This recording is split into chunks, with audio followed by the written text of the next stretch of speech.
Input tax क्रेडिटमा invoice credit method भनेर हामीहरूले कुरा गरिसक्यौँ। इन्भोइस नभइकन क्रेडिट पाइँदैन, invoice credit method. Page number 46।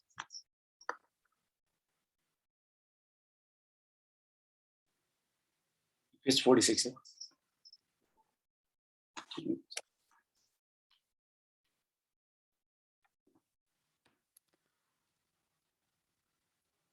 Page 46।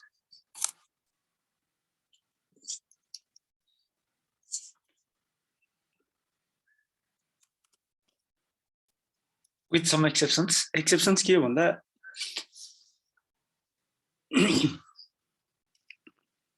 इम्पोर्टको केसमा प्रज्ञापन पत्र, cash receipt, invoice of goods र other documents in relation to import as prescribed by IRD भए हुन्छ। Input tax credit and VAT paid in respect of demurrage shall be claimed based on receipts proving the payment of VAT. Importers have the option to release goods by making cash payment equivalent to probable VAT value added tax. अस्ति पनि हामीले कुरा गरेका थियौँ। When customs officer cannot determine the transaction value of goods, VAT in respect of such import can only be claimed based on the proof of payment of VAT. भनेपछि VAT रेभेन्यूमा convert भएपछि मात्रै पाइन्छ। अर्को भनेको चाहिँ दफा 8 को उपदबाई 2 अनुसारको रिभर्स चार्जिङ प्रिन्सिपल अन्तर्गतको VAT क्लेम गर्न पाइन्छ। Proof of payment of tax by the person and proper invoice from foreign पार्टीको आधारमा 12 को अनुसारको कास्टमा तिरेको VAT क्लेम गर्न पाइन्छ। त्यो चाहिँ proof of payment of tax by the person र 15 को 3 अनुसारको अनरेजिस्टर्ड पर्सनले उठाएको भ्याट क्रेडिट क्लेम गर्न पाइन्छ। Proof of payment of tax by the person. यो बाहेकहरू सबैमा इन्भोइस क्रेडिट हो। एउटा इन्भोइसबाट सिंगल पर्चेसबाट एकपटक मात्रै भ्याट क्रेडिट क्लेम गर्न पाइन्छ। तर भ्याट क्रेडिट क्लेम गर्न पाउने अवधि भनेको चाहिँ 1 year from the date of invoice. 1 year from the date of invoice. इन्भोइसको मितिबाट चाहिँ 1 वर्षभित्र क्रेडिट क्लेम गर्न पाइन्छ। त्यही ट्याक्स पिरियडमा भ्याट क्रेडिट क्लेम गर्न छुट्यो भने अर्को ट्याक्स पिरियडमा पनि क्रेडिट क्लेम गर्न पाइन्छ। तर एउटै पर्चेससँग रिलेटेड मल्टिपल क्रेडिट चाहिँ क्लेम गर्न पाइँदैन। यदि ओरिजिनल डकुमेन्टहरू हरायो भने के गर्ने भन्दा attested certified copy of such डकुमेन्ट्सको आधारमा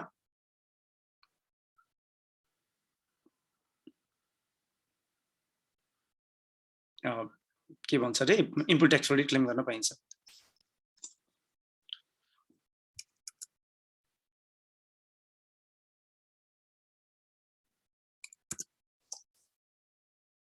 अब अर्को types of input tax credit छ।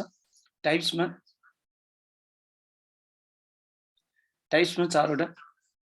एउटा भ्याट क्रेडिटै नपाइने, नो VAT क्रेडिट। यसमा 2 वटा कुरा छ। अनरजिस्टर्ड पर्सन, रजिस्टर्ड पर्सनले नपाउने। अनरजिस्टर्ड पर्सनले त पाउँदै पाएन, रजिस्टर्ड पर्सनले नपाउने केसमा पनि 2 वटा कुरा आयो। फर्स्ट थिङ, एक्जेम्प्ट आइटममा तिरेको भ्याट, एक्जेम्प्ट आउटपुटको लागि तिरिएको भ्याट क्रेडिट पाइएन। तिरिएको भ्याट नो क्रेडिट फर्स्ट। दोस्रो कुरा चाहिँ के हो भन्दा second thing is no VAT क्रेडिटको रजिस्टर्ड पर्सनले व्यवसायको लागि भए पनि 4 वटा चाहिँ भ्याट क्रेडिट पाउँदैन। Page number 47 48 no VAT credit. 49 मा रहेछ है, sorry.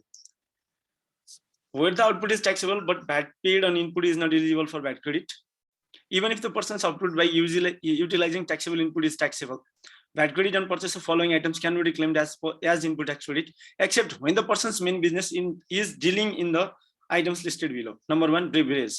Beverage ma soft drinks, juice र similar यस्तै खालको केही पर्यो।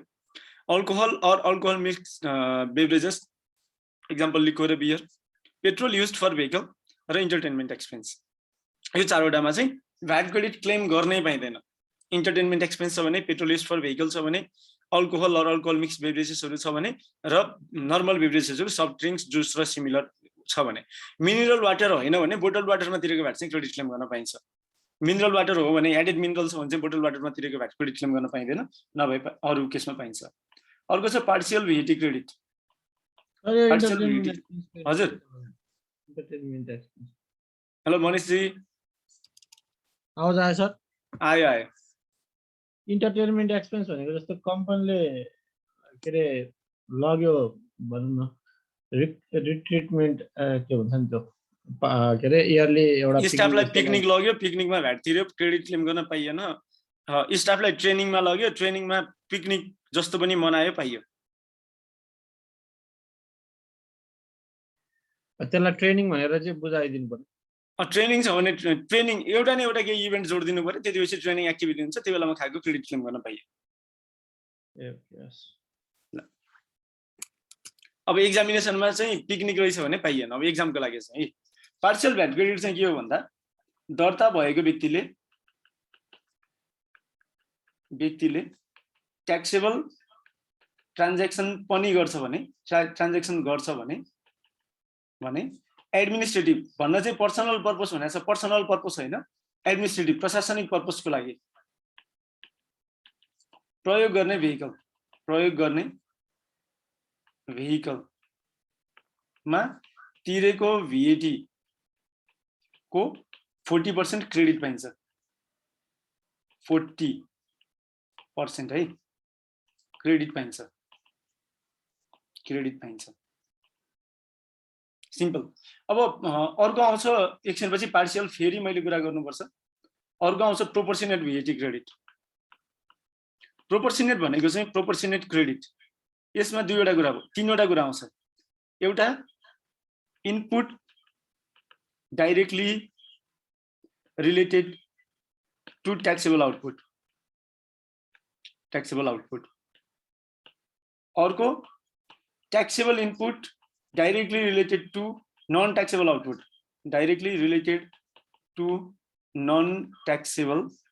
आउटपुट, प्रोबेबल सिनेरियो है। प्रोपोर्सनेट क्रेडिट हुनलाई चाहिँ बोथ ट्याक्सेबल र नन ट्याक्सेबल आउटपुटमा डिल गरेको हुनुपर्छ। Taxable and non taxable transaction हुनुपर्छ। ट्याक्सेबल मात्रै ट्रान्ज्याक्सन छ भने प्रोपोर्सनेट ट्याक्स क्रेडिट हुँदैन, नन ट्याक्सेबल ट्रान्ज्याक्सन हुनुपर्छ, both taxable and non taxable. र अर्को भनेको चाहिँ input can not be directly linked with taxable or non-taxable output, taxable or non-taxable output. अब input directly link with taxable output छ भने फुल VAT credit हो। फुल VAT credit भनेको के हो? सबै हो। Directly link to non taxable छ भने नो VAT क्रेडिट हो। अब कुन हो भन्ने छुट्याउन सकिँदैन भने चाहिँ प्रोपोर्सनेट हो। कुनमा हो भन्ने छुट्याउन सकिएन भने, for example you sell both sugar and rice, rice पनि चामल है, फेरि भात होइन, चामल र चिनी दुवै बेचिन्छ।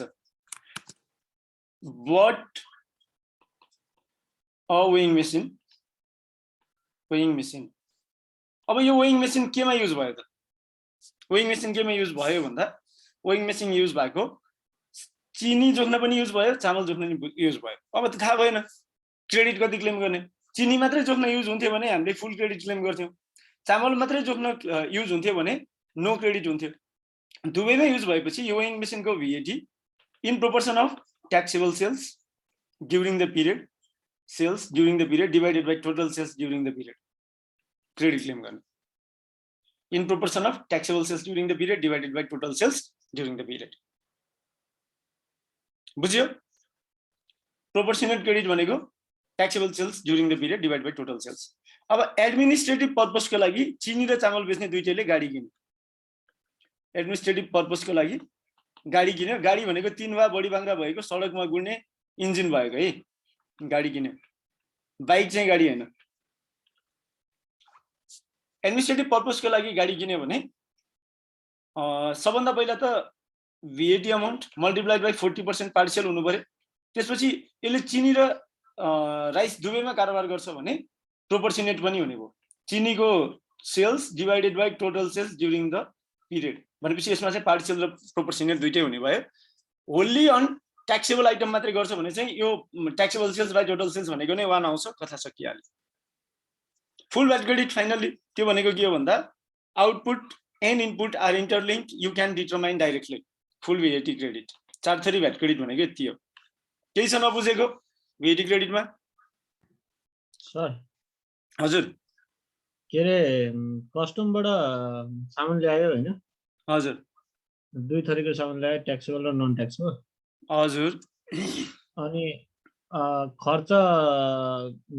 खर्च चाहिँ इनपुट भ्याट सहितको आयो होइन? ओके अनि इनपुट भ्याट त पछि सेल्स गर्ने प्रोपोर्सनमा क्लेम गर्ने भन्नुभयो होइन? डाइरेक्टली अरू कुनै प्रोपोर्सन डाइरेक्टली रिलेट गर्न सकिन्छ भने त्यो प्रोपोर्सनमा नभए सेल्समा सेल्स पछि आएर थाहा पाइयो भने लास्टमा थाहा पाइयो भन्दा पनि पहिलेदेखि थाहा भयो र त्यो traceable to taxable non taxable दुइटै छ भने चाहिँ त्यो बेलामा इनपुटकै रेसियोमा पनि गर्न सकियो होइन। हजुर यदि कुनै बेसिसहरू फेला परेन भने चाहिँ taxable sales to total sales. भनेपछि सेल्स छैन भने खर्चको आधारमा गर्नु पर्यो होइन? होइन त्यस्तो होइन। सेल्स छैन भने त क्रेडिटै क्लेम गरिरहने लास्टमा एडजस्ट गर्ने नि पछि गएर एडजस्ट गर्ने त्यस्तो भनेको होइन। जस्तो अब तपाईले के गर्नुभयो भन्दा चाहिँ 1000 किलो कागज किन्नुभयो 1000 किलो कागज मध्ये 80% कागज बुक बनाउन युज भयो, बुकमा भेटी लाग्दैन एक्सेप्ट ई बुक, र 20% कागज चाहिँ you use for stationery item कापीहरू बनाउन युज गर्नुभयो। अब यो केसमा भेटी क्रेडिट कसरी क्लेम गर्ने कसरी नगर्ने भन्दा 80% मा भ्याट क्रेडिट क्लेम नगर्ने 20% मा क्रेडिट क्लेम गर्ने, because the proportion is directly given, otherwise identify गर्न सकिन्छ।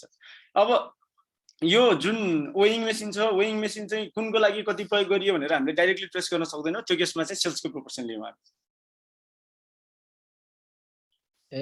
ल्याउँदाखेरि नि प्रोपोर्सन डिटरमाइन भयो नि त, त्यही एक्ज्याक्टली। अनि त्यसपछि नत्र सेल्स चाहिँ लास्ट अप्सन रहेछ। सेल्स चाहिँ रेसिडुअल अप्सन हो।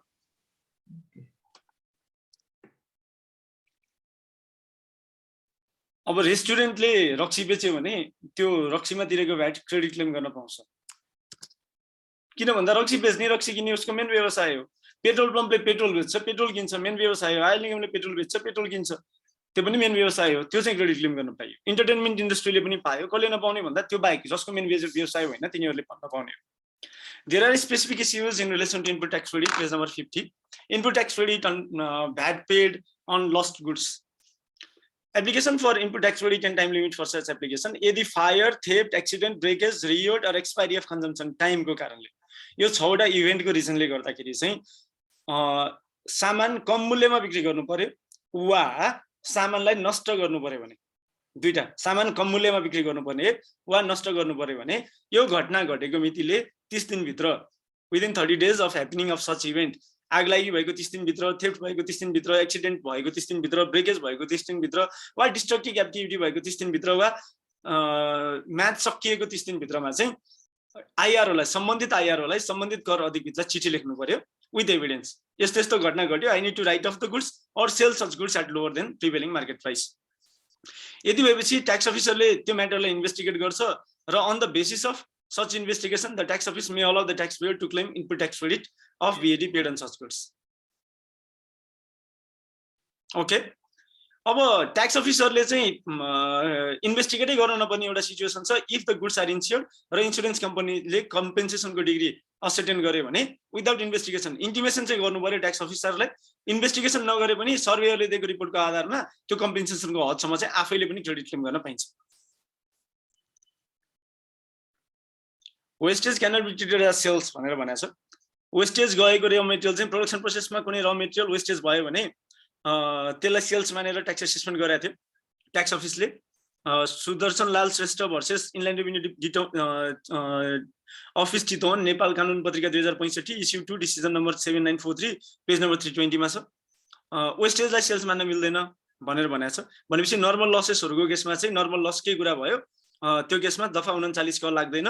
नर्मल लस हो भनेर तपाईले प्रुभ गर्न सक्नुभयो भने, यो 6 वटा बाहेक अन्य रिजनले गर्दा लस भएको हो भने, त्यस्तो लस भएको हो भनेर प्रुभ गर्न सक्नुभयो भने without intimation to tax officer त्यस्तो लसहरुमा लस भएको इनपुटमा तिरेको VAT credit as it is रहन्छ। नर्मली के हो भ्याट क्रेडिटमा भन्दा चाहिँ इनपुट भ्याट क्रेडिट क्लेम गर्न नपाउने होइन। तपाईले र मेटेरियल किन्नुहुन्छ इनपुट भ्याट क्रेडिट क्लेम गरिहाल्नुहुन्छ। अब पछि के हुन्छ भन्दा चाहिँ त्यो र मेटेरियल फायरले गर्दा लस भयो भने चाहिँ दफा 40 को नियम 40 को उपनियम 1 जुन छ, नियम 40 को उपनियम 1 मा के छ भन्दा सर्टेज अफ स्टकलाई मार्केट भ्यालुमा ट्याक्स एसेसमेन्ट गर्ने भन्ने कुरा छ। सर्टेज अफ स्टकलाई भनेपछि तपाईले आगो लागेको दिनले 30 दिन भित्र ट्याक्स अफिसलाई इन्टिमेसन गर्नुभयो भने सर्टेज अफ स्टक भनेर ट्याक्स एसेसमेन्ट हुँदैन, नभए चाहिँ ट्याक्स एसेसमेन्ट हुन्छ। त्यो कुरा तपाईहरुले ख्याल गर्नु पर्यो, यसको प्र्याक्टिकल इम्प्लिकेसन त्यो हो।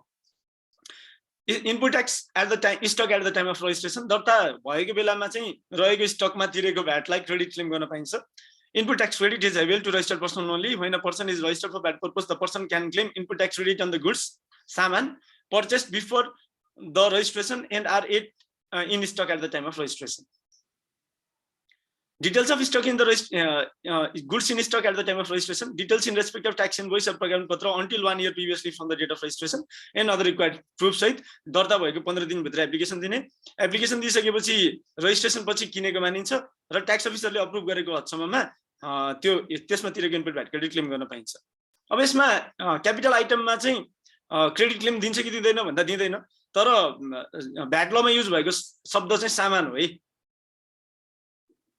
भ्याट लमा युज भएको शब्द चाहिँ सामान हो यो के रे सेमिकोलन एफडी भनेको पनि सामानै हो हैन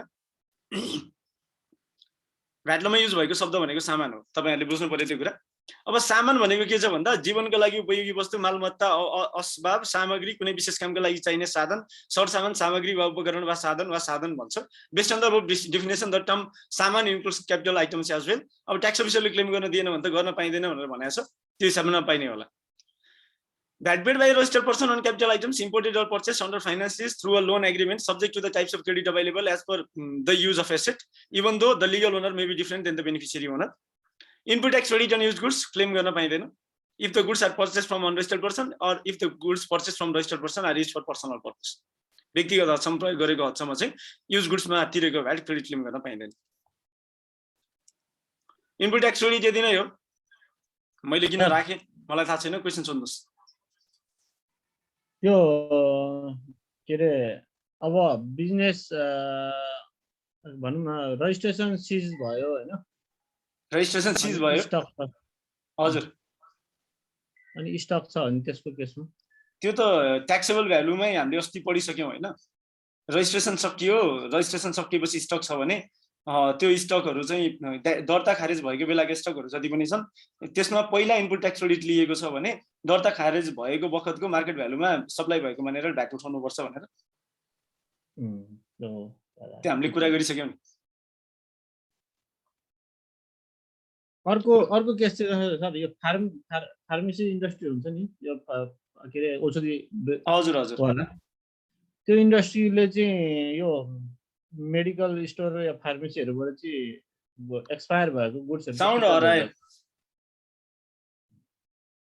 हेलो हजुर हजुर एकदमै सानो आयो के साउन्ड ए मेडिकलमा त भ्याटै लाग्दैन त्यो केसै लाग्दैन तर एक्सपायर भएर रिटर्न भएको रिटेलबाट रिटर्न भएको केसमा डेबिट नोट क्रेडिट नोटको आधारमा म्यानेज गर्ने भनेर भनेको छ र जसले एउटाले एडजस्टमेन्ट गर्ने अर्कोले क्रेडिट क्लेम गर्ने कसले गर्ने डिसाइड गर्ने दुईटाको बीचमा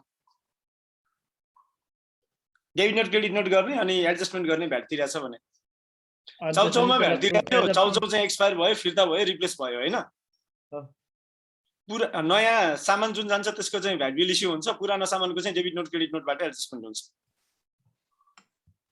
अनि क्रेडिट चाहिँ कसले भन्दा म्यानुफ्याक्चररले क्रेडिट क्लेम गर्छ एज अ प्रुफ देखाएर अनि त्यसपछि त्यो प्रुफ अब एक ठाउँमा लगेर कलेक्ट गरेर ट्याक्स अफिसरलाई बोलाएर यो एक्सपायर भयो भनेर क्लेम गर्छ ओके क्लाइन्ट मिटिङहरुसँग भएको बेलामा रेस्टुरेन्टको बिलको भ्याट क्लेम गर्न पाउँछ कि पाउँदैन पाउनु पर्ने हो भन्छ इन्डाइरेक्ट खर्चहरु पनि क्लेम गर्न पाइन्छ है sir so far as tax officer by your opinion यसमा चाहिँ यस्ता कुराहरु ग्रे एरिया हुन् हैन हजुर त्यो वी एग्री दैट त्यो ग्रे एरिया हो र ट्याक्स अफिसरले ओपिनियन बाइ गर्यो भने चाहिँ पाइन्छ but there is also inevitable risk the expenses can be disallowed or के भन्छ रे भ्याट क्रेडिट नदिने एक्जामिनेसनमा क्वेशन आयो भने चाहिँ पाइन्छ जस्तो सर क्यापिटल गुड्स जुन यो नर्मल बिजनेसमा युज हुने कम्प्युटर ल्यापटपहरु हुन्छ नि त्यसमा पनि डिसअलाउ गरेको केसेसहरु छ ट्याक्स अफिसरले छैन त्यसमा त क्रेडिट क्लेम गर्न पाइन्छ मज्जाले हस् सर थ्यांक यू अब अर्को यहाँ एउटा क्वेशन आइसकेको छ in the business tour restaurant bill for food input tax credit available or not business टुरमा restaurant bill for food available मतलब क्रेडिट क्लेम गर्न पाइन्छ because that is business okay VAT refund last but not the list मैले यो दुईटा किन राखेँ भन्दा भ्याट रिफन्डको लागि तपाईहरुले पहिला अब नर्मली हिसाब के सोध्छ भन्दा रिफन्ड भनेर सोध्यो भने नि you need to identify the output VAT. Output भ्याटमा जम्मा 3 वटा कुरा हुन्छ, या त 13% भ्याट लाग्ने हुन्छ, या त 0% भ्याट लाग्ने हुन्छ, या त भ्याट नलाग्ने हुन्छ। यसको टोटल गर्नु पर्यो, मार्क्सेसलाई दिने हो। त्यसपछि इनपुट ट्याक्स क्रेडिटको केस आउँछ। Input tax credit you need to identify the input item हो, र इनपुट आइटमलाई 4 वटा नो भ्याट क्रेडिटमा पर्छ कि पर्दैन पहिला सोच्नु पर्यो। त्यसपछि पार्शियल पो हो कि सोच्नु पर्यो। अब यहाँ ट्याक्सेबल र नन ट्याक्सेबल दुईटै आइटम छ भने यो 0% वाला पनि ट्याक्सेबल हो है, र नो ट्याक्स नो भ्याट वाला आइटम छ भने प्रोपोर्सनेट पनि हुन सक्छ। भनेपछि कुन कुन आइटममा प्रोपोर्सनेट हुन्छ नि विचार गर्नु पर्यो। र त्यसपछि फुल भ्याट क्रेडिट, यो 4 वटा कुरा आइडेन्टिफाई गरेर प्रत्येक इनपुटलाई चेक गरिसकेपछि तपाईले भ्याट क्रेडिटको टोटल अमाउन्ट निकाल्नुहुन्छ त्यो महिनाको। त्यो निक्लिसकेपछि के गर्नुहुन्छ भन्दा प्रिभियस मन्थको भ्याट ड्यू छ कि छैन, प्रिभियस मन्थको एक्सेस भ्याट छ कि छैन, output VAT over input, input VAT over VAT, output VAT, त्यो तपाईले कन्सिडर गर्नुहुन्छ। यदि गरिसकेपछि तपाईको यो महिनाको पेएबल अर रिसिभेबल भ्याट आउँछ, रिसिभेबल भ्याट आउँछ हो। अब यो भ्याट चाहिँ रिसिभेबल रह्यो भने रिफन्ड पाइने कि नपाइने इज द क्वेसन एउटा। यो चाहिँ हामीले भ्याट रिफन्ड वाला च्याप्टरमा पढ्छौं, पेज नम्बर 62। रिफन्डको सिनोप्सिस हो 61 मा। पेज नम्बर 62 मा चाहिँ रिफन्ड टु रजिस्टर्ड पर्सन्स भन्ने छ। रिफन्ड टु रजिस्टर्ड पर्सन्समा जम्मा 2 वटा कुरा छ, त्यही महिना फिर्ता पाउने कि 4 महिनापछि फिर्ता पाउने। एक्सेस भएकै महिनाको, एक्सेस भएकै महिनाको VAT रिटर्न फाइल गर्दा फिर्ताको लागि एप्लिकेसन दिन पाउने, त्यही महिना फिर्ता पाउने है। एक्सेस भएकै महिनाको भ्याट रिटर्न पेश गर्दा रिफन्ड एप्लिकेसन दिन पाइने, एप्लिकेसन दिन पाइने भनेको मतलब असोज महिनामा चाहिँ भ्याट छ, भ्याट एक्सेस भ्याट आयो भने हामीले यसको रिटर्न कहिले फाइल गर्छौं, कार्तिकको 25 गते भित्र। भनेपछि रिफन्ड एप्लिकेसन कहिले फाइल गर्छौं, यो कार्तिकको 25 भित्र फाइल गरेको रिटर्न सँगै फाइल गर्छौं। यो पाउने कि नपाउने भन्दा if total export during the month exceeds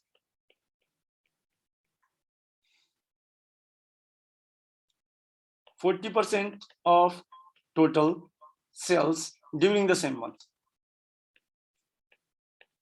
Same month. त्यही महिनाको कुल बिक्रीको 40% भन्दा बढी एक्सपोर्ट सेल्स छ भने, एक्सपोर्ट सेल्समा both taxable and non taxable, taxable sales हैन, both taxable and non taxable consider गर्नु पर्यो। र टोटल सेल्समा पनि बोथ ट्याक्सेबल र नन ट्याक्सेबल कन्सिडर गर्नु पर्यो। भ्याट लाग्ने भ्याट नलाग्ने दुईटै कन्सिडर गर्नु पर्यो तपाईहरुले। भनेपछि export sales by total sales greater than 40%, refund application can be filed during the same month. Refund application file गरिसकेपछि के हुन्छ भन्दा refund application फाइल गरिसकेपछि the tax officer examines and re-examines the proof.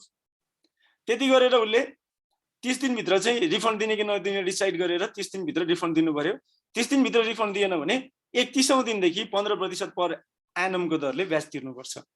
र त्यसरी रिफन्ड दिने बेलामा 20,000 रुपैयाँ भन्दा बढीको रिफन्ड छ भने चाहिँ डाइरेक्टली क्लाइन्टको वा रजिस्टर्ड पर्सनको बैंक एकाउन्टमा क्रेडिट गरिदिनु पर्छ। एकपटक रिफन्ड एप्लिकेसन फाइल गरिसकेपछि रिफन्डमा क्लेम गरेको बराबरको क्रेडिट अमाउन्टलाई अर्को महिना इनपुट ट्याक्स क्रेडिट के रे एक्सेस अघिल्लो महिनाको एक्सेस भनेर सेट अफ गर्नलाई पाइदैन, अफसेटिङ क्लेम गर्न पाइदैन। रिफन्ड एप्लिकेसन फाइल गरिसकेपछि त्यो पैसा लक भएर बस्यो, अर्को पटक क्लेम गर्न पाइदैन। रिफन्ड एप्लिकेसन दिने समय भनेको चाहिँ त्यही महिना हो वा त्यो ट्याक्स पिरियड सकिएको मितिले 3 वर्ष भित्र पनि रिफन्ड एप्लिकेसन दिन पाइन्छ। 3 वर्ष भित्र रिफन्ड एप्लिकेसन दिएन भने, कुनै एक्सेस भएको भ्याट चाहिँ 3 वर्ष भित्र रिफन्ड एप्लिकेसन दिएन भने 3 वर्षपछि चाहिँ सेट अफ चाहिँ गर्न पाइन्छ, अफसेटिङ चाहिँ गराउन पाइन्छ, तर रिफन्डको लागि क्लेम गर्न पाइदैन।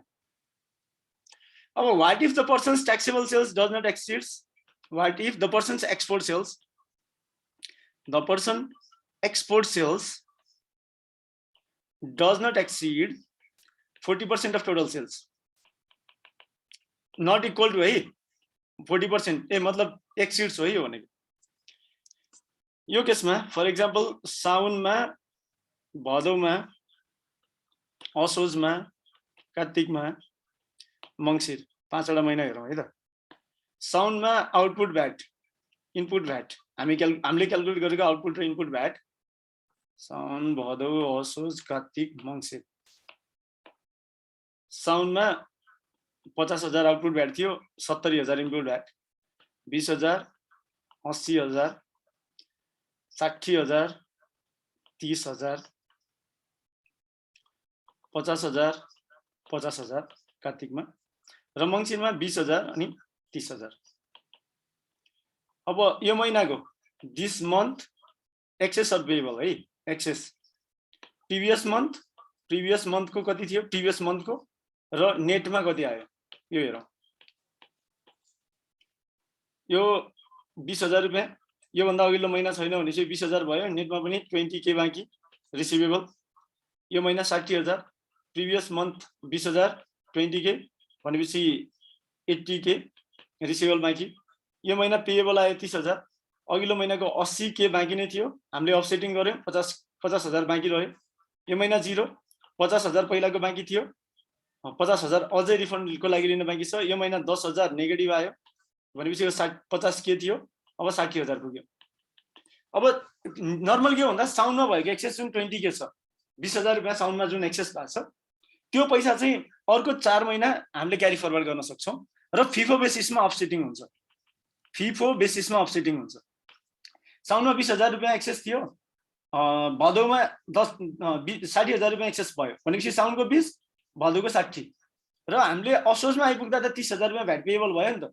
भनेपछि पहिला के भयो भन्दा यो 30,000 रुपियाँ तिर्दाखेरि चाहिँ पहिला 20,000 रुपियाँले अफसेट गर्यो अनि 10,000 रुपियाँले अफसेट गर्यो। अब हामीसँग एक्सेस कहिलेको बाँकी रह्यो, भदौको बाँकी रह्यो, भदौको है।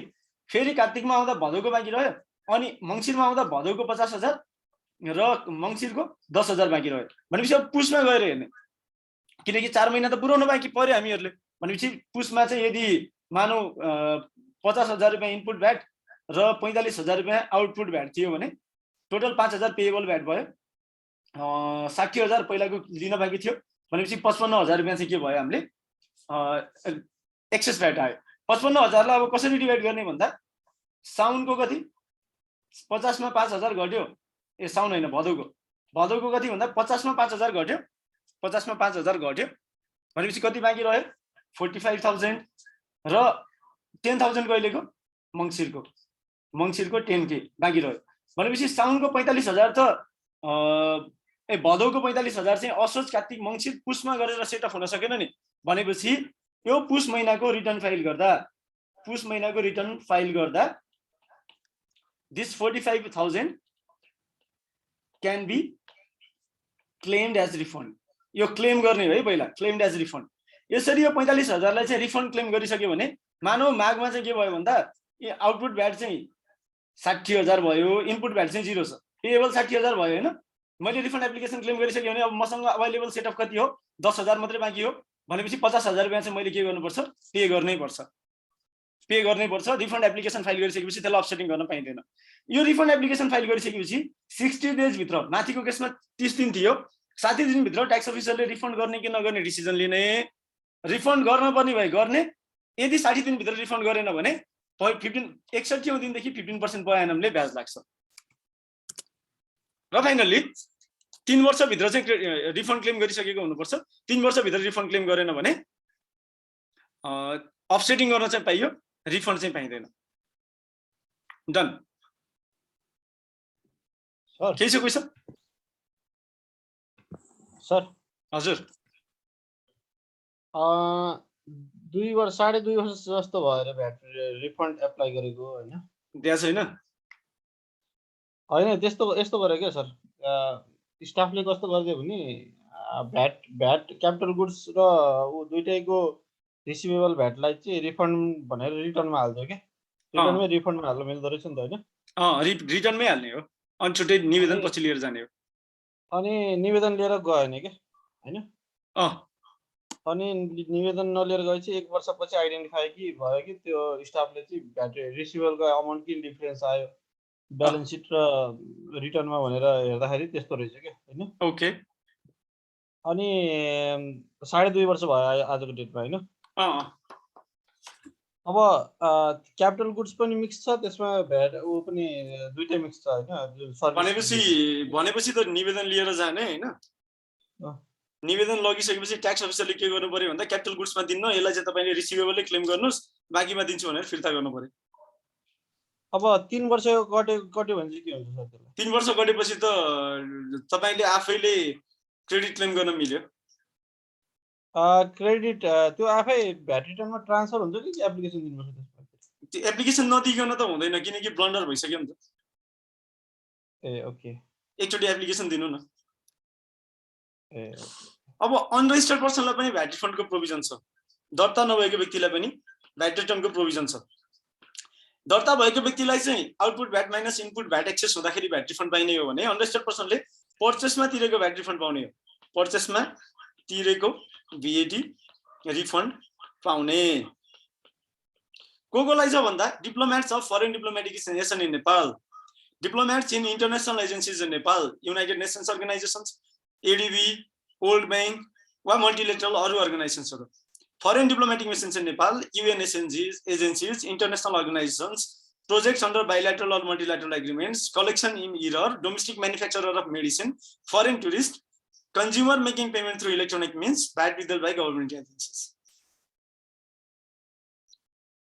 total 11 वटा other than registered person ले purchase मा दिएको VAT credit VAT refund claim गर्न पाउँछन् refund पाउँछन् foreign diplomat must be accredited diplomat as per Ministry of Foreign Affairs Government of Nepal र रेसिप्रोकल बेसिसमा हुनु पर्यो भनेको मतलब नेपालको डिप्लोमेटलाई विदेशमा भ्याट रिफन्डको फ्यासिलिटी दिएको छ भने विदेशको डिप्लोमेटलाई नेपालमा भ्याट रिफन्डको फ्यासिलिटी दिन्छ प्रत्येक पर्चेसको भ्यालु एउटा इन्भोइसको भ्यालु 10,000 भन्दा कम हुन भएन र डाइरेक्टली एप्लिकेसन चाहिँ डाइरेक्टली इनल्यान्ड रेभिन्यू डिपार्टमेन्टले दिनु पर्यो along with recommendation letter from ministry of foreign affairs र पर्चेस गरेको 3 वर्ष भन्दा पछाडी चाहिँ रिफन्ड एप्लिकेसन फाइल गर्न पाइदैन 3 वर्षभित्र नै रिफन्ड एप्लिकेसन फाइल गरिसकेको हुनुपर्छ इन्टरनेशनल एजेन्सीज कहाँ छ भन्दा यो पेज नम्बर 65 मा छ है in case of international agencies in Nepal diplomats of भनेपछि UN अफिसियल्सहरुको केसमा UN अफिसियलहरु फरेन मिनिस्ट्री अफ फरेन अफेयर्सले डिप्लोमेट भनेर क्रेडिट गरेका व्यक्तिहरु हुनु पर्यो प्रत्येक पर्चेसको कस्ट 10,000 रुपैयाँ भन्दा कम हुन भएन डाइरेक्टली इनल्यान्ड रेभिन्यू डिपार्टमेन्टमा एप्लिकेसन दिनु पर्यो 3 वर्ष भन्दा पछाडी एप्लिकेसन दिन पाइदैन recommendation letter from ministry of foreign Affairs चाहियो refund to foreign diplomatic missions in Nepal foreign diplomatic मिसनले गरेको खर्चमा रिफन्ड मिनिस्ट्री अफ फरेन अफेयर्सको चाहिँ के चाहियो रिकमेन्डेसन लेटर चाहियो 10,000 भन्दा कमको खरिद हुन भएन डाइरेक्टली IRD मा एप्लिकेसन दिनु पर्यो along with recommendation letter from ministry of foreign affairs र रिफन्ड एप्लिकेसन 3 वर्ष भन्दा पछाडी फाइल गर्न पाइएन refund to United Nations its member organisations or specialised agencies application for refund shall be made directly inland revenue department and application for refund shall be filed within 3 years of purchase यो केसमा चाहिँ अमाउन्टको threshold छैन जति रुपैयाँको purchase गरे पनि UN nations र त्यसका member organisations वा स्पेशलाइज्ड एजेन्सीले जस्तो FAO होला युनिसेफ होला यिनीहरुले चाहिँ युनाइटेड नेसन्सले पनि रिफन्ड पाउनको लागि चाहिँ कति रकमको पर्चेस गरे मतलब छैन माथिको 3 वटा केसमा 10,000 भन्दा कमको पर्चेसमा एउटा इन्भोइसमा 10,000 भन्दा कम छ भने रिफन्ड दिँदैन थियो भने यो केसमा जतिसुकैको होस् मतलब भएन डाइरेक्टली इनल्यान्ड रेभिन्यू डिपार्टमेन्टमा र 3 वर्षभित्र चाहिँ पर्चेस गरेको 3 वर्षभित्र रिफन्ड एप्लिकेसन दियो भने पाइन्छ इन्टरनेशनल इन्स्टिट्युसनको केसमा institution or VAT paid by such institution for which Ministry of Finance has granted the privilege of VAT exemption is eligible for VAT refund. Inland Revenue Department मा refund application दिनु पर्यो र 3 वर्षभित्र refund application दिनु पर्यो यो 3 वर्ष वाला चाहिँ जताततै आउँछ इनल्यान्ड रेभिन्यू मा डाइरेक्टली IRD मा डाइरेक्टली दिने भन्ने सबैमा आउँछ refund to projects under bilateral or multilateral agreement VAT paid on projects undertaken within the state of Nepal under bilateral and multilateral agreement for which there is approval from Ministry of Foreign Finance in relation to exemption of VAT on such project कुनै प्रोजेक्टमा चाहिँ bilateral र मल्टिलेटरल प्रोजेक्टमा चाहिँ यदि ministry of फाइनान्सले VAT लाग्दैन वा भ्याटको एक्जम्पसन छ भनेर भनेको छ भने अप्रुभल दिएको छ भने बाइलेटरल र मल्टिलेटरल प्रोग्राम अन्तर्गतको छ भने चाहिँ त्यसमा तिरेको भ्याट रिफन्ड क्लेम गर्न पाइन्छ फर एक्जाम्पल MCC आउला वा USAID का प्रोजेक्टहरु हुन्छन् डिफिल्ड का प्रोजेक्टहरु हुन्छन् जुनमा चाहिँ मिनिस्ट्री अफ फाइनान्सले भ्याट रिफन्ड पाइन्छ भनेर भन्छ उनीहरुले पहिला भ्याट तिर्छन् अनि IRD मा डाइरेक्टली एप्लिकेसन दिन्छन् र भ्याट रिफन्ड लिन्छन् refund of collected by VAT collected by mistake. Any VAT collected by mistake shall be refunded. Such tax shall be refunded to the person who has actually borne the burden of tax. कसैले तपाईलाई VAT bill दिएर चामलमा VAT उठायो भने you need to go to IRD for the refund of VAT. जसले VAT उठाउँछ उसले लगेर चाहिँ ट्याक्स अफिसमा बुझाउने हो र 3 वर्ष भित्र हुनुपर्छ. Refund of VAT to domestic medicine manufacturer चौमासिक रूपमा डोमेस्टिक म्यानुफ्याक्चररले डोमेस्टिक इन्डस्ट्रीबाट र मेटेरियल किन्यो भने अक्सिलरी र मेटेरियल किन्यो भने वा प्याकिङ मेटेरियल किन्यो र त्यसमा भ्याट तिरेको छ भने चौमासिक रूपमा चाहिँ एप्लिकेसन फाइल गरेर भ्याट रिफन्ड क्लेम गर्न पाउँछ र रिफन्ड एप्लिकेसन दिएको 60 दिनभित्र चाहिँ रिफन्ड दिनुपर्छ. फरेन टुरिस्ट फरेन हुनुपर्छ, टुरिस्ट हुनुपर्छ, 2. प्लेन चढेर नेपालबाट विदेश गएको हुनुपर्छ. टोटल गुड्सको कस्ट चाहिँ 25,000 रुपैयाँ भन्दा बढीको हुनुपर्छ. आफ्नो साथमा बोकेर गएको हुनुपर्छ. फेरि भने विदेशी नागरिक हुनु पर्यो 1, प्लेन चढेर नेपाल भन्दा बाहिर गएको हुनु पर्यो 2, प्लेन चढेर नेपाल भन्दा बाहिर गएको हुनु पर्यो 2, सामान किनेको हुनु पर्यो, वस्तु नट सेवा. कस्मेटिक सर्जरी गरेर गयो भने पाइएन. आइगनको पास्ट क्वेशन छ है त्यो कस्मेटिक सर्जरी वाला. त्यसपछि त्यस्तो गुड्स आफ्नो साथमा बोकेर गएको हुनु पर्यो र त्यसको कस्ट 25,000 रुपैयाँ भन्दा बढी हुनु पर्यो. त्यस्तो भयो भने एयरपोर्टमा गएर वस्तु त्यसपछि आएर 25,000 रुपैयाँको बिल पनि बुझाउने.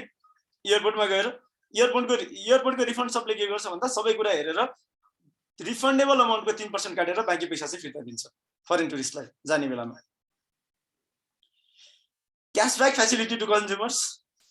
हामी जस्तो कन्ज्युमरले इलेक्ट्रोनिक मिन्सबाट सामान किनेको पेमेन्ट गर्यो भने हाम्रो बैंक एकाउन्टमा डाइरेक्टली 10% अफ भ्याट पेड आउँछ भन्ने भ्याटको प्रोभिजन हो. अहिलेसम्म चाहिँ इफेक्टिभ भएको छैन. यो 66 साल जेठ 15 गतेदेखि लागू भएको प्रोभिजन हो. 76 साल सरी 66 साल बनाएछ. 2076 जेठ 15 देखि लागू भएको प्रोभिजन हो. अहिलेसम्म इफेक्टिभ भएको छैन. तपाईले कार्डमा पेमेन्ट गर्दाखेरि भ्याटको 10% फिर्ता आएको मैले अहिलेसम्म थाहा पाएको छैन. Refund of VAT withheld by government agencies. नियम 6 अन्तर्गत रहेर चाहिँ गभर्नमेन्ट एजेन्सीमा तपाईले कुनै काम गर्नु भएको छ भने उनीहरूले 30% भ्याट विथहोल्ड गर्छन्. 30% भ्याट विथहोल्ड गर्छन् र डाइरेक्टली तपाईको नाममा जम्मा गरिदिन्छन्. त्यस्तो भ्याट चाहिँ रिफन्ड पाइन्छ एक्सेस भयो भने. जति भ्याट आउँछ भ्याट आएको 4 महिनाभित्रमा चाहिँ त्यसलाई सेट अफ गर्ने. 4 महिनाभित्र सेट अफ भएन भने चाहिँ रिफन्ड एप्लिकेसन फाइल गर्ने. रिफन्ड एप्लिकेसन फाइल गरेको 60 दिनभित्रमा चाहिँ त्यो रिफन्ड गरेको हुनुपर्छ र एकचोटि रिफन्ड एप्लिकेसन फाइल गरिसकेपछि the amount can be treated for set off. Offsetting गर्न चाहिँ पाइँदैन. सक्यो. पेज 68 आफैले पढौँ. And we are done with VAT as well theoretically. Is there any question? हजुर. यो फरेन टुरिस्टमा नि हैन? हजुर. बाहिर कम्पनी छ अनि उले जस्तो नेपालमा आईटी सर्भिस प्रोवाइड गर्छ हैन? यहाँबाट आउटसोर्सिङ गरेर मानौ उताको कम्पनीको एउटा आफ्नै कम्पनीमा भिजिट गर्न आयो नेपाल हैन? ओके. सीईओ चाहिँ त्यो सीईओले यहाँ जति पनि खर्च गर्छ होटलमा यहाँ सबै जति पनि बिल बनाउँछ हैन आफ्नो नाममा बनाउँछ हैन? त्यो चाहिँ एयरपोर्टमा गएर उसले क्लेम गर्न पाउँछ भन्छ. वस्तुमा पर्यो होटलमा गरेको खर्च गुड्समा मात्र भन्नु हो. आफ्नो साथमा लिएर गयो गएन खर्च मात्र गरेर गयो. ध्यान दिनु पर्यो. फरेन टुरिस्ट प्लेन चढेर विदेश गएको हुनु पर्यो. गुड्स किनेको हुनु पर्यो. त्यस्तो गुड्स आफ्नो साथमा लिएर गएको हुनु पर्यो र 25,000 रुपैयाँ भन्दा बढी मूल्यको हुनु पर्यो. सर एउटा क्वेशन छ. हजुर. फागुन महिनाको भ्याट पेएबल छ. ओके. मैले पे गरिन. चैतमा के आयो भन्दा एक्सेस भ्याट आयो. सेट अफसेट गर्न पाइने कि नपाइने? हजुर हजुर. पाइँदैन. फागुनको तिर्ने. क्यारी फरवर्ड गर्न पाइन्छ कहाँ क्यारी ब्याकवर्ड गर्न पाइन्छ? ओके. अनि सर यो मेडिसिन कम्पनीमा हजुर आउटपुट सब नन ट्याक्सेबल हो, त्यसलाई भ्याटमा रेजिस्टर हुन जरुरी छ? नन ट्याक्सेबल आउटपुट वाला भ्याटमा दर्ता हुन पाइँदैन. अनि सर यो त फेरि इम्पोर्ट त गर्नुपर्छ त, त्यो भ्याटेबल गुड्सहरु इम्पोर्ट गर्नुपर्छ, त्यो 10,000 भन्दा बढीको हो. त्यही वस्तुको कारोबार गर्नलाई इम्पोर्ट गर्ने हो र? हजुर सर यसको र मेटेरियलहरु ट्याक्सेबल छ होइन होइन, त्यो त्यही वस्तुको कारोबार गर्नलाई इम्पोर्ट गर्ने हो र? हैन म्यानुफ्याक्चरिङको लागि भनेपछि ओन कन्जम्सनमा परेन, भ्याटमा दर्ता हुन परेन। If the output is non taxable you can not register for VAT. तपाईले अब त्यो सामान किनेर ट्रेडिङ गर्ने भए पर्यो, नभए परेन। ओके अनि सर भ्याटमा रजिस्टर्ड छैन भने त्यो भ्याट क्लेम क्रेडिट लिन पाउँछ रिफन्ड पाउँछ डोमेस्टिक म्यानुफ्याक्चररबाट किनेको केसमा चाहिँ रिफन्ड क्लेम गर्न पायो। अघि मैले भने र मेटेरियल, अक्सिलरी र मेटेरियल र प्याकिङ मेटेरियल्स डोमेस्टिक म्यानुफ्याक्चररबाट किनेको छ र भ्याट तिरेको छ भने चौमासिक रूपमा भ्याट रिफन्ड क्लेम गर्न पायो। नभए इम्पोर्टमा तिरेको डोमेस्टिक इम्पोर्ट भने डोमेस्टिक म्यानुफ्याक्चरर हो र? हैन सर मतलब डोमेस्टिकबाट पनि त्यो पर्चेज हुन्छ अनि इम्पोर्ट पनि हुन्छ र मेटेरियलहरु। त्यही भने डोमेस्टिक म्यानुफ्याक्चररबाट किनेको र मेटेरियल, अक्सिलरी र मेटेरियल र प्याकिङ मेटेरियल्समा तिरेको भ्याट क्रेडिट क्लेम मतलब रिफन्ड क्लेम गर्न पायो, नभए पाएन। भ्याटमा रजिस्टर्ड नभए पनि रिफन्ड पाइन्छ। त्यो अघि रिफन्ड टु अनरजिस्टर्ड पर्सन नै पढिरहेको हो नि हामीले। ए हो सर, थ्यांक यू। ल सर यो भ्याट रेगुलेसनको चाहिँ दफा 39 खण्ड 1 मा चाहिँ सेवा र करयोग्य व्यवसायसँग प्रत्यक्ष रूपमा सम्बन्धित भएमा भनेर लेखा रहेछ कि लेख्न चाहिँ त्यो हजुर। भनेको चाहिँ इन्डाइरेक्ट एक्सपेन्सेसहरुको चाहिँ इनपुट नदिने भन्ने खालको इन्टरप्रिटेसन हुन्छ त्यसको? होइन, त्यो भनेको चाहिँ if output is taxable input is also input tax credit claim गर्न पाइन्छ भनेर। ओके डाइरेक्ट रिलेसनशिप दुईटाको बीचमा इस्टाब्लिश हुन्छ भने इनपुटले ट्याक्सेबल आउटपुट जेनेरेट गर्छ भने क्रेडिट क्लेम गर्न पाइन्छ।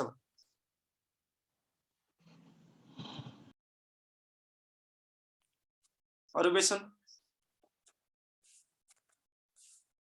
सर ट्याक्सको एक दुईवटा क्वेशन थियो, अहिले सोध्दा हुन्छ? मजाले। You can share the screen. Sir हजुर यो सेजको भ्याटमा सेजलाई सेल गर्दाखेरि एक्सपोर्ट मानिन्छ हो? के अरे सेजमा गर्दाखेरि जिरो रेटमा भ्याट लाग्छ। जेरो रेटेडको लिस्टमा पढ्नु न। एक्सपोर्ट मान्ने होइन, जेरो रेटमा भ्याट लाग्छ किनकि जेरो रेटेडको लिस्टमा पर्छ। त्यो एक्सपोर्ट मानेर होइन, अनुसूची 2 मा परेर हो। अनि सर यो शेड्युल 1 को लिस्टहरु चाहिँ कहाँ पाइन्छ सर? यहाँ बुकमा त छैन जस्तो। तपाईसँग किताब छ? कहिलेको किताब? यो भर्खर लेटेस्ट हो। भ्याटको मात्रै भएको किताब हो? त्यो त्यसको त्यो लास्टमा भ्यालु एड के अरे टेबल अफ कन्टेन्ट भन्ने छ नि है? फर्स्टमा हैन, टेबल अफ कन्टेन्ट भन्ने छ नि। टेबल अफ कन्टेन्टमा schedule 1 VAT exempt goods and services page number 105 भनेर देखाइरहेको छ। ए लास्ट हो। Zero rated items 155, VAT added value added tax regulations 157। यो पहिला टेबल अफ कन्टेन्ट पढ्नुपर्छ कि किताब पढ्नु भन्दा अगाडि। अति धेरै रहेछ सर। हजुर लास्टै धेरै रहेछ त। शेड्युल 1 हो नि त, यति लामो आइटम छ त्यो कहाँ मेमोराइज गर्न सकिन्छ र? इन्डियामा त त्यो शेड्युल त्यस्तै शेड्युल 1 कि शेड्युल 3 भन्ने थियो हैन? त्यसमा 12-13 वटा एकदम जेनरिक वेले बुझाएको थियो कि त्यस्तै। यो स्पेसिफिक हो नेपालमा चाहिँ। हजुर अशोकजी एक्सर्साइज पढाउनुहुन्छ? भ्याइन्छ र? भोलि पर्सि त कहाँ दुःख दिनु। तपाईँ अब एक्जाम पछाडि पढाउने भने चाहिँ पढाइदिन्छु। सरले त कस्टमको पठाउनु भएको हेरेको एकदम डिटेल वाला रहेछ सर त्यो त। होइन त्यो 12 घण्टामा सकिहाल्छ नि। खै एउटा दुईटा क्लास हेरेको थिएँ मैले, एकदम डिटेल भयो त्यो, एकदम लेखेर पढाउनु भएको रहेछ त्यो भन्दा आफ्नो। भोलि पढाइदा हुन्थ्यो कि? हजुर हजुर भोलि मर्निङमा एक्सर्साइज र कस्टम अलिकति भनिदिनु हुन्थ्यो कि? सर क्वेशन मात्र गराइदिनु न, भ्यालुएसन गर्ने जस्तै क्वेशन त सबै क्वेशन एन्सरै छ बुकमा। एक्जाम पछि नि गरम सर, क्लास नै लिगौँ। एक्जाम पछाडि बरु 4-5 वटा क्लास गरौँ भन्ने कुरा हो। किनकि nobody knows whether you make it in March or not हैन, तर सेप्टेम्बरमा त पास हुनु पर्यो नि त। त्यो त क्लास चाहिँ लिगौँ के सबै। क्लास चाहिँ लियौँ, एक्जाम पछाडि त्यो ग्रुपमा डिस्कसन गरेर क्लास सुरु गरौँ। होली पछि लिउँ है सर? होलीमा त फेरि सुन्दै सुनिन मैले। सर भोलि पछि लिउँ। हजुर हजुर भोलि एउटा एक्साइजको क्लास लिँदा राम्रो हुन्छ। भोलि होइन, भोलि लिने भए भोलि बेलुका चाहिँ लिन सक्छु, किनकि एक्साइज त मैले नि पढ्नुपर्छ कि। इन्कम ट्याक्स र भ्याट चाहिँ मलाई यो लगभग पानी जस्तै हो होइन। एक्साइज र कस्टम चाहिँ म पनि त्यही नौलो नौलो हो, तपाईँहरू जस्तै हो, एकचोटि हेर्नुपर्छ। एक्सर्साइज मार्क्स चाहिँ कति हो एक्साइज र एकदम कस्टमबाट? हजुर हजुर, मार्क्स चाहिँ कति हो एक्साइज र कस्टमबाट? म्याक्सिमम 15। सर यो इन्कम ट्याक्स एक्टको चाहिँ एउटा क्वेसन थियो।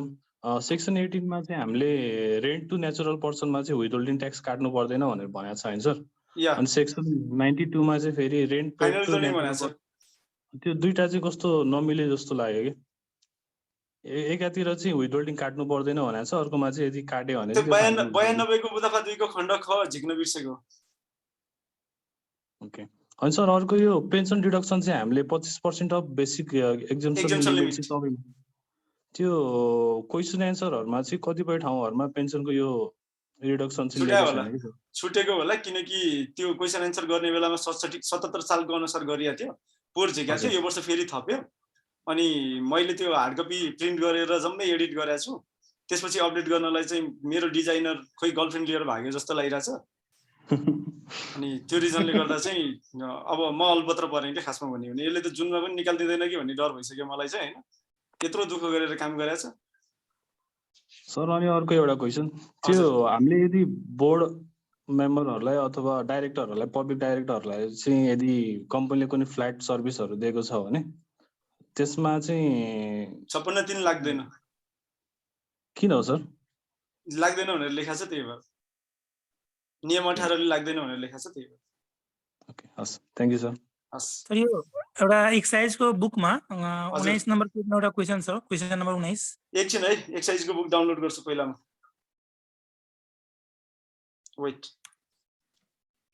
पेज नम्बर भन्नुस् त।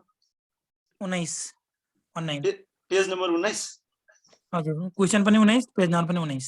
अचम्म भएछ त। यसमा भएको अथर्स नोट पढाए त हैन नि है तपाईहरुले? Page number 19। त्यो लेखेको बेलामा त करेक्टै थियो जस्तो लाग्छ हैन? पेज 19, 17, 18, 19। कता हो यो? 30। Okay, Dipjyoti brick factory deposited excise लाग्दैन। यसको एउटा प्रोभिजन भन्दैन न सर? एक्साइज लाग्दैन। ब्रिकमा एक्साइज लाग्दैन। ओके। अनि सर त्यही पेज नम्बर 2 मा एउटा क्वेशन नम्बर 5 छ। तपाईले ब्रिक भने भए म अघि नै भन्दै सक्थे। पेज नम्बर कतिमा? 2 क्वेशन नम्बर 5। अनि यो कहाँ छ पेज नम्बर 2 भनेर नि फेला परेको नि त। Madhushala liquids private limited sold during the यो क्याश डिस्काउन्टको कुरा हो। एउटा नन रेजिस्टर्ड पनि छ, नट रेजिस्टर्डमा हैन, क्याश डिस्काउन्टै दिन पाइदैन भनेर माथि 4 ग एन्सर माथि छ नि, हेर्नु त 4 ग। The following licensees cannot operate any type of gift schemes or provide any discount by selling such products to any other distributors भनेर लेखेको छ। यो ब्रिक्स वाला त क्वेशन धेरै चोटी आएको छ सर। त्यो बेलामा लाग्थ्यो के एक्साइज? ओके। यो कोअपरेटिभको छ नि। हजुर। यसको जता जता सेवा केन्द्र छ त्यो सेवा केन्द्रको छुट्टै ट्याक्स क्याल्कुलेसन गर्ने कि हेड अफिसकोले मात्रै गर्ने हो? के हो त्यो सेवा केन्द्र भने फेरि? ब्रान्च हो? ब्रान्चहरु के? हजुर। तेरि यो सेवा केन्द्र नभनाउनु, बुझ्दिन के म भाषा। ब्रान्च। मलाई आउँदो रहेछ है एक्सेस अलिअलि। कोअपरेटिभको केसमा चाहिँ गाउँपालिकामा छ भने फरक गर्न परेन, नगरपालिकामा मात्रैमा छ भने पनि फरक गर्नु पर्दैन, उपमहानगरपालिकामा मात्रै छ भने पनि फरक गर्नु परेन, महानगरपालिकामा मात्रै छ भने नि फरक गर्नु परेन। तर हजुर, लगभग सबै सँगसँगै महानगरपालिका, नगरपालिका, उपनगरपालिका। त्यसो भए गाउँपालिकावालाको एक ठाउँमा, नगरपालिकावालाको एक ठाउँमा, उपमहानगरपालिकाको एक ठाउँमा र महानगरपालिकाको वालाको एक ठाउँमा राखेर अनुसूची 5 भर्नुपर्छ। फरक भनेपछि बिजनेस 4-5वटा भर्नुपर्छ। 4वटा बिजनेस भयो टोटल। भनेपछि त हामीले त धेरै तिरै रहेछौँ। हामीले त एउटै उसमा फ्ल्याट रेटमा 10% मै गरिदिएको थियौँ। त्यो त धेरै मर्का पार्दिएर बर्बादै पारेको छ नि।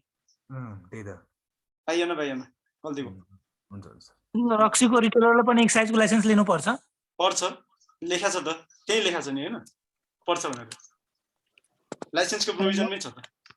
अनि सर डिस्ट्रिब्युटरले नन रेजिस्टर्ड रिटेलरलाई बेच्न पाउँदैन है। त्यस्तो कहाँ लेखेको छ बेच्दाखेरि चाहिँ उ गर्ने हैन र के अरे भ्याट बेच्दाखेरि VAT अमाउन्ट त्यो म्याक्सिमम रिटेल प्राइसमा उठाउने हैन र भ्याटमा डिस्काउन्ट दिन नपाइने हैन र होइन सर मतलब डिस्ट्रिब्युटरले डिलरलाई भनेको होलसेलरलाई त्यो जो होलसेलर एक्साइजमा रेजिस्टर्ड छैन भने त्यसलाई बेच्न पाउँछ कि पाउँदैन? पाउँछ एक्साइजमा दर्ता छैन भने हजुर बेच्न पाउँदैन भनेर त कतै नि लेखा छैन। किन्न त्यो होलसेलरले किनेर बेच्यो भने त्यसलाई चाहिँ जरिमाना लाग्छ नि। उसले बेच्न पाउँदैन भने त कहीँ पनि लेखा छैन। अनि मेरो साथी छ एउटा डिस्ट्रिब्युटर त्यसले अरूलाई जो एक्साइजमा दर्ता छैन नि त्यसलाई दिँदैन, मालै दिँदैन त्यसलाई। त्यसो भए आफू पनि फस्छु भन्ने डरले होला। एकचोटि मैले त्यो नियम रुल 16 हेर्नु न पेनाल्टीको प्रोभिजन त्यहाँ छ भने छ। त्यो मैले त्यसरी स्पेसिफिकली हेरेको छैन। सर एउटा कस्टमको एउटा कुरा सोध्नु थियो फेरि सरले। सोधौँ यहाँ मसँग किताब अगाडि छ म भनिदिइहाल्छु नि फ्याक्ट। डिडक्टिबल भ्यालु मेथड गर्छन् एउटा एकचोटि हेर्नु page number 129 question number 10 deductible value एन्सरै होला है त्यो। एन्सर छ म त्यो एन्सर बुझिन कि मैले पनि नबुझ्न सक्छु है। पेज 129 हजुर मेरो अगाडि किताब छ। किताब भएपछि त मलाई आइहाल्छ नि। आफैले लेख्या हो फेरि अर्काको चोर्या नि हैन। 129 1921 22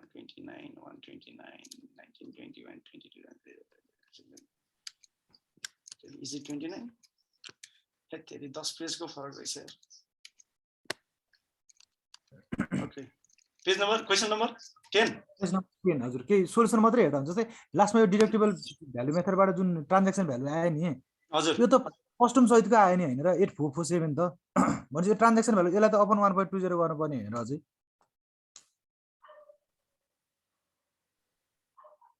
selling price, markup, landed cost, other direct expense, transportation from customs to warehouse, clearing expense in LC charge.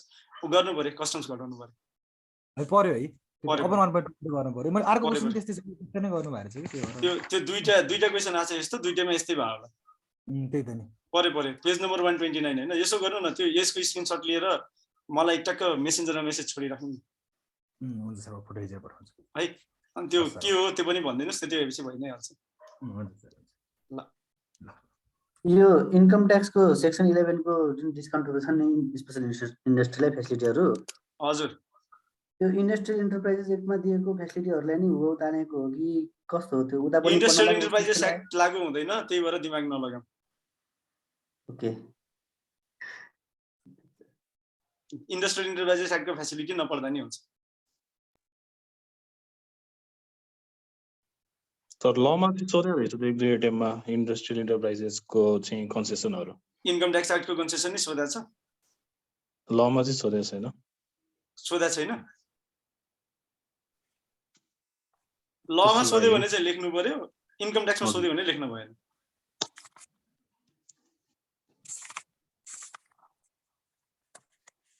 अरु के क्वेशन? यो भ्याटमा एब्रिभेटेड ट्याक्स इन्भोइस इस्यु गर्छ नि सेलरहरुले रिटेलरले त्यसको रिटर्न फाइलिङमा केही प्रोसेस फरक केही हो र हैन है? होइन सेल्समै देखाउने हो। त्यो चाहिँ जस्तो बिल काट्नेले चाहिँ यो सामान मात्रै भनेर बिल काट्न पाइदैन, सबै स्पेसिफिकेसन लेखेर बिल काट्नुपर्छ भन्ने सामान्य नियम हो हैन। हजुर हाम्रोमा फलो हुँदैन त्यो, द्याट इज आइरोनी। तर त्यसलाई त अब भ्याट र छुट्याएर त्यसमा त छुट्टिएको हुँदैन, भ्याट र ट्याक्सेबल अमाउन्ट छुट्याएर त्यही नर्मल रिटर्न अनुसार पनि जान्छ। त्यही एउटा सजिलो गरिदिएको हो, अरु के पनि होइन। त्यही भेरिफाई भइरहेको थिएन के अरु छुट्टी के छ के भनेर अपलोड सेल्स रजिस्टर भइरहेको हुन्छ सेल्स बिलहरु। खोइ यो के गर्छन् थाहा छैन यिनीहरुले। सर 90 लाखको टर्नओभर छ भने डे टु फाइल गर्नुपर्छ। D2 के रे 90 लाखको टर्नओभर छ भने हजुर त्यो त टर्नओभर बेसमा ट्याक्स फाइल गर्नुपर्छ।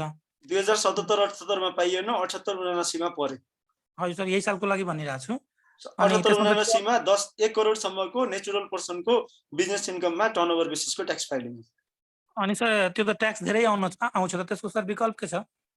ट्याक्स कसरी धेरै आउँछ र? ट्याक्स त कति आयो भन्दा 90 लाख भनेपछि पहिलो 30 लाख रुपियाँमा 7,500 महानगरपालिकामा छ भने त्यसपछिको 20 लाख रुपियाँमा 1% 20,000 रुपियाँ, त्यस पछाडिको 50 लाख रुपियाँमा 0.8%। धेरै भयो नि त सर। त्यो त 10 लाख रुपियाँको पर्सनल ट्याक्स क्याल्कुलेट गर्नु न, त्यो भन्दा धेरै हुन्छ।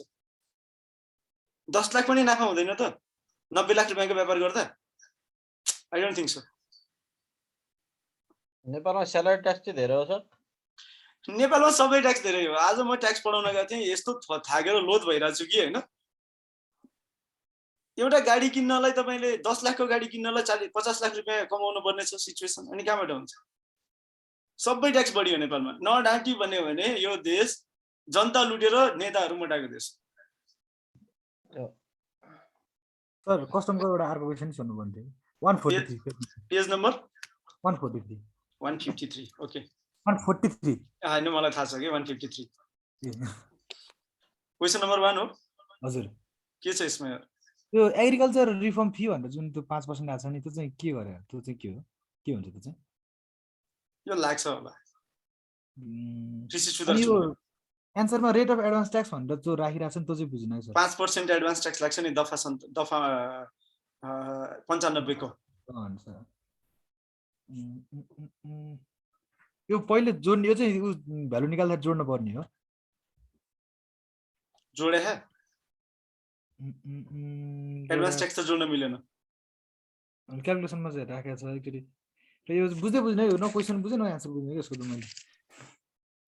Cost of goods plus agriculture reform form fee दुईटा जोड्या होला। ठ्याक्कै त्यही दुईटा जोड्या छ हेर्नु त। ओ त्यो दुईटा जोड्या रहेछ रहन्छ। एग्रिकल्चर रिफर्म फी र कस्ट अफ गुड्स जोड्या छ। त्यसको 13% भ्याट लाग्यो। त्यो राख्नुको रिलेभेन्ट चाहिँ के हो सर? त्यो एडभान्स ट्याक्स राख्नु पर्ने। एडभान्स ट्याक्स चाहिँ कति पैसा तिर्नुपर्छ टोटल भनेर क्वेसन सोध्या होला के माथि। ओ to be paid to custom अफिसलाई तिर्नु कति पैसा तिर्नुपर्छ भनेर सोध्या छ त्यही भएर। Okay okay sir.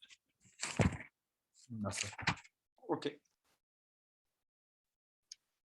सर भोलिलाई बरु 1 घण्टाको क्वेसन एन्सर सेसन राख्न मिल्छ? के को क्वेसन एन्सर? तपाईहरुले क्वेसन सोध्ने कि मैले क्वेसन भन्ने? हैन सर हामीले सोध्ने। भोलि बेलुका सकिन्छ मज्जाले। बेलुका कति बजे सर? यही टाइम? यही टाइम 8:30 बजे। हुन्छ सर। के छैन मलाई त के छ र। भनेपछि भोलिलाई 1.5 घण्टा जति घण्टा जान्छ मलाई मतलब भएन। Time booked at 8:30 PM।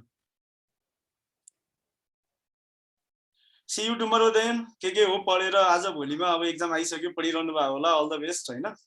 जो अटेन्ड गर्न नगर्ने हो उहाँहरुलाई। हजुर यस्तो क्रुशियल टाइममा नि पढाइदिनु भयो तपाईलाई धेरै धेरै। टाइम त मलाई के क्रुशियल छ, म त फुर्सदमै छु। तपाईहरुको चाहिँ क्रुशियल टाइम।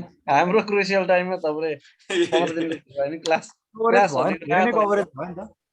हैन कभरेज त त्यो कस्टम्स र एक्साइज बाहेक बाँकी सबै लगभग मोरलेस मैले नछोडिने भन्दै छु हैन। सो दैट सेप्टेम्बरमा भयो नि पास हुनुस् तपाईहरु भन्ने हो। यो पाली पास भयो झुकेर पास भयो भने भइहाल्यो। त्यो भन्दा अगाडि नै राम्ररी पढ्नु भएको छ भने पास भइन्छ हैन। नभए सेप्टेम्बरमा त जसरी नै हुनु पर्यो भन्ने मेरो धारणा हो। धेरै धेरै धन्यवाद। धारणा हो सर। ल भोलि भेटौँला। ल sir good night. Thank you good night. Thank you. ल